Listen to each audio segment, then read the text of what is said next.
here in the studio, which is not unlike him. But so what we'll do is we'll carry on, and I've got my old mate Ben Jordan here that I can throw in here. Ben, come in, mate. Come in from Australia. Everybody's in Australia today, by the sounds of it. It's the place to be, Angus. It's the place to be, mate. How are you getting on? Yeah, I'm doing all right. I had a minor mishap recently, but we're moved swiftly on from that. Do we need to talk about that or not? Or we just let that one slide? Happy to go to therapy now if you want to.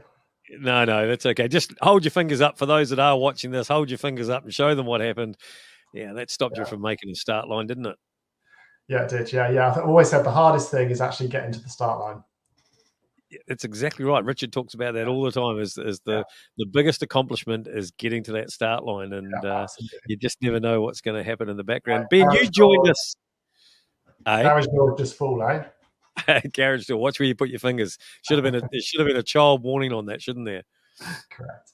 Yeah, mate. Hey, so you came over last year, or this year it was 2023, for your first attempt at the Coast to Coast, and in the 2-day. How did that go for you, mate? Yeah, that was awesome.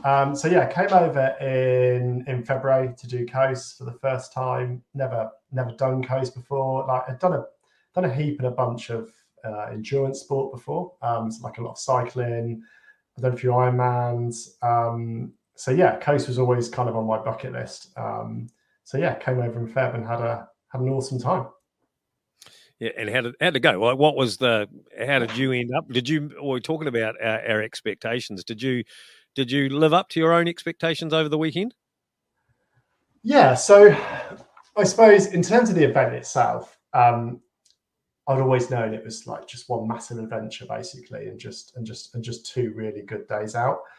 And in terms of that, it definitely lived up to that, and probably even better than I thought it would be. Yeah, just the other people around you was probably the best thing about it. Just that comradeship that you got with others, and kind of everyone on their own little journey, but in this race, and it was really special to be part of that. In terms of my own performance, yeah, look, I was really happy with it. I suppose I was most nervous about the paddle before the race, and I got down the river without swimming, and that was kind of my main aim. The mountain run. Like I've been over Goat Pass a couple of times before, and I knew it was rough, but it just gets rougher, and it's just never the same. Anytime you run over it, it's just so different, and you're like, "Are we there yet? Like, are we at the hut yet?" And it just goes on and on and on, and it's amazing because of that. But also, you do have some pretty dark times when you're on that trail run. So yeah, it definitely lived up, and I really enjoyed the day, and I didn't get a place for next year, unfortunately, but I'm kind of gunning for a spot for 2025. Did you know anyone that had done it before? Nah. So I used to live in the UK before I lived in Australia, and I remember probably like in about 2010, there was some like UK triathlon magazine that was speaking about like world's hardest races, most extreme triathlons, and I was like, oh, and Coast was there.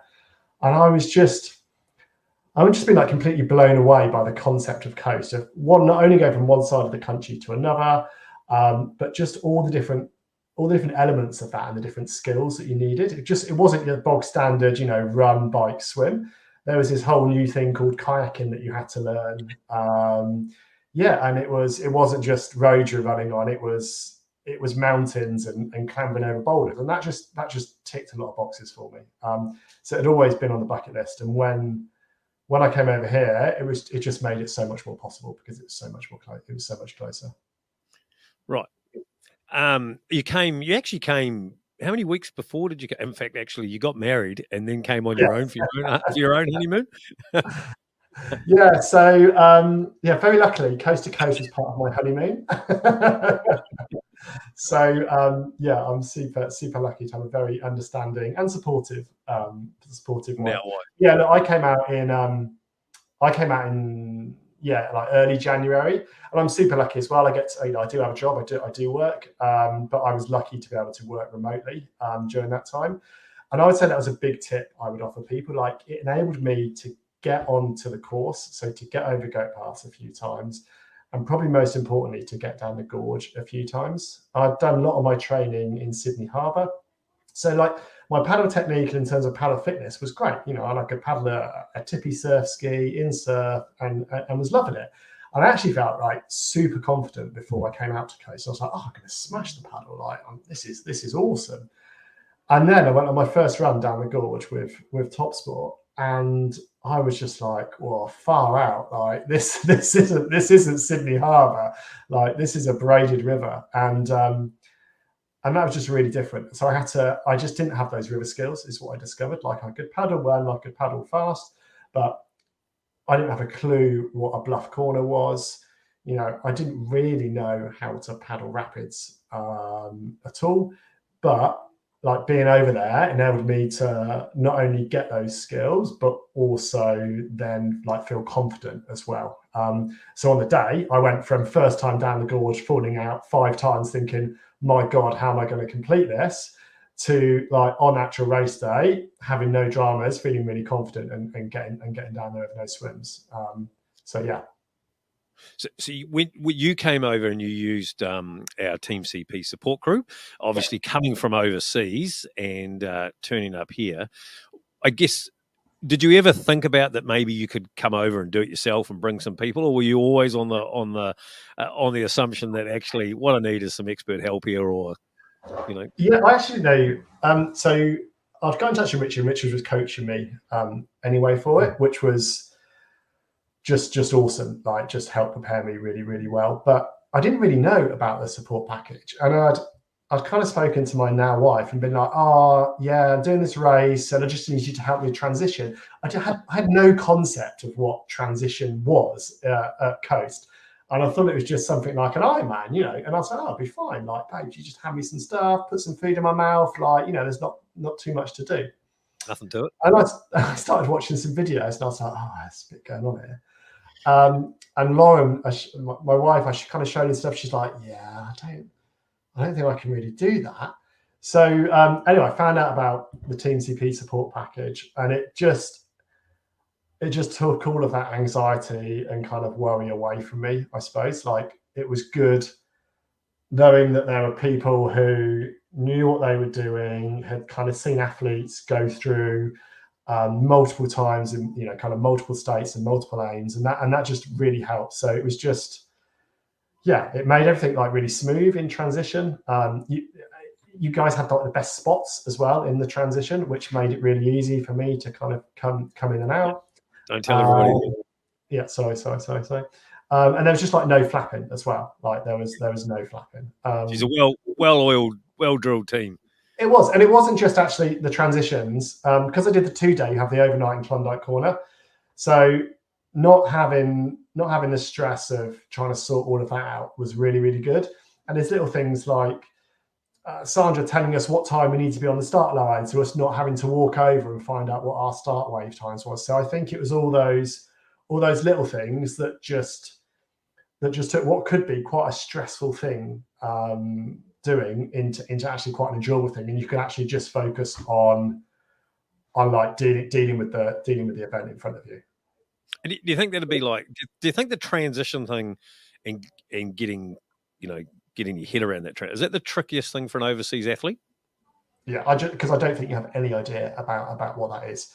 Like, I mean, the kayak transition as an example, right? When you cycle to Whitebridge and you come down, you know, it's just a sea of kayaks in front of you, and then you've got to get yourself down there. You've got to get all the right kit on, and there's quite a lot of kit to one, get off, and then 2, get on, because once you push off and you're going down that river, yeah, that's it. It's just you and whatever you've got on you. And if you've forgotten anything, like you're buggered, and you're in that kayak, you know, 4 or 5, you know, some people in there 6 hours, and that's a long time to be in that kayak. So yeah, I just don't think someone coming from overseas would have any concept of what that would look like. And then also when you get out of the kayak as well, just, you know, you're pretty tired, and you've got a 70k bike to do after that, and you know, and it's hard to explain how you'll be feeling right then, and just knowing that you've got people who have seen it all before, know what they're doing, and can get you on that bike and get you to Brighton Beach is exactly what you need. So no, if I was coming over overseas, I would be. Yeah, I think it's really easy to be ignorant of the logistic challenges around coast, because there's a lot going on both before the event and during the event, and yeah, you need people who know what they're doing.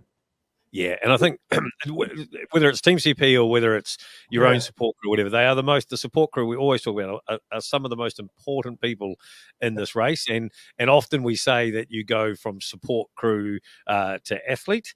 You do a support crew one year and then you become an athlete the next year. But on other occasions, we see athletes coming backwards and becoming a support crew. And like you say, they are some of the best support crew you can have because they've got all that knowledge. And I believe you're coming to give back next year. You're going to come and be a part of our support crew package and try and give some of your learnings back to the new people coming in. Yeah, definitely. Yeah, so yeah, I'm going to come back for Coast and help as part of the support crew. In February, and I think the reason I'm doing that is one of the best things about Coast was just the other people that I met.